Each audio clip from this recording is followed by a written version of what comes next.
Assalamualaikum warahmatullahi wabarakatuh. Perkenalkan, nama saya Ahmad Yusuf Abdullah, NIM 811141938, mata kuliah Hukum Otonomi Daerah yang diampu oleh Bapak Deni Mutada. Di sini saya berasal dari Rombel 7, Fakultas Hukum Universitas Negeri Semarang. Saya akan menjelaskan tentang suatu permasalahan otonomi daerah beserta solusinya. Sebelum saya menjelaskan permasalahan tersebut, saya akan menjelaskan tentang otonomi daerah terlebih dahulu.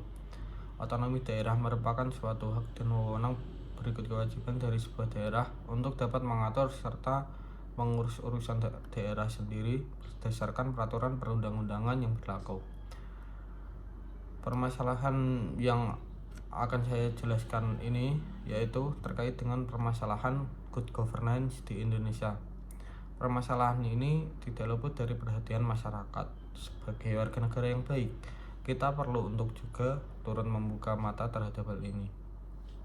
Good governance sebenarnya adalah impian dari semua negara di dunia, yaitu pemerintahan dengan ciri-ciri tata kelola pemerintahan yang baik, seperti pemerintahan yang efektif, efisien, transparan, akuntabel, dan bertanggung jawab.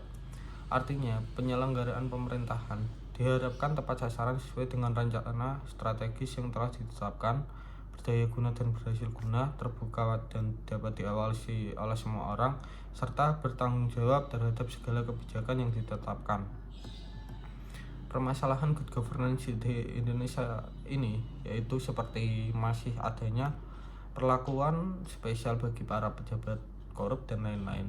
Jika ditelaah lebih lanjut, misalnya pada proses akuntansi atau pelaporan keuangan negara, ada beberapa hal lain yang menghambat good governance bisa diterapkan dan berhasil di Indonesia. Hal-hal tersebut antara lain yaitu tidak adanya sistem akuntansi yang handal, kurangnya sumber daya manusia yang mumpuni di bidangnya, dan belum ada standar akuntansi keuangan publik yang baku.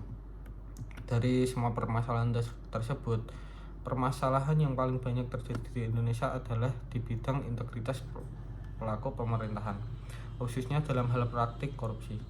Meski sudah ada undang-undang tentang korupsi beserta hukumannya, di Indonesia korupsi banyak terjadi di tingkat otonomi daerah, di mana keberadaan otonomi ini merupakan perwujudan dari desentralisasi yang sebenarnya bertujuan untuk meningkatkan kesejahteraan rakyat melalui pemerataan pembangunan, meningkatkan daya saing daerah, keadilan dan kekhususan potensi dan keragaman di Indonesia.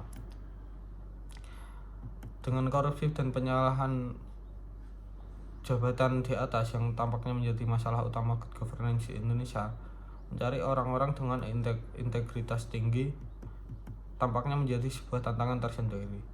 Memilih aparatur negara yang unggul dan berakhlak mulia tentu saja akan berdampak positif terhadap penyelenggaraan negara dengan good governance. Jika korupsi dan penyalahgunaan jabatan masih tetap eksis, maka hampir mustahil good governance dapat diterapkan di negara kita. Solusi dari permasalahan tersebut sebagai upaya mewujudkan good governance di Indonesia yaitu melakukan tindakan pencegahan dan penanggulangan bisa menjadi upaya kita bersama, seperti dilakukan dengan menjamin kepastian hukum untuk mewujudkan pemerintahan terbuka.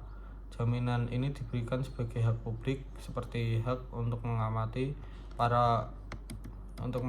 perilaku pejabat, hak untuk mengakses informasi, hak untuk turut berpartisipasi dalam pengambilan kebijakan, dan hak untuk mengajukan keberatan jika ketiga hak sebelumnya tidak terpenuhi.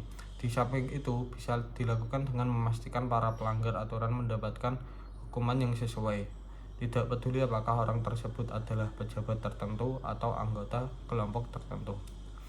Sekian penjelasan dari saya. Terima kasih. Wassalamualaikum warahmatullahi wabarakatuh.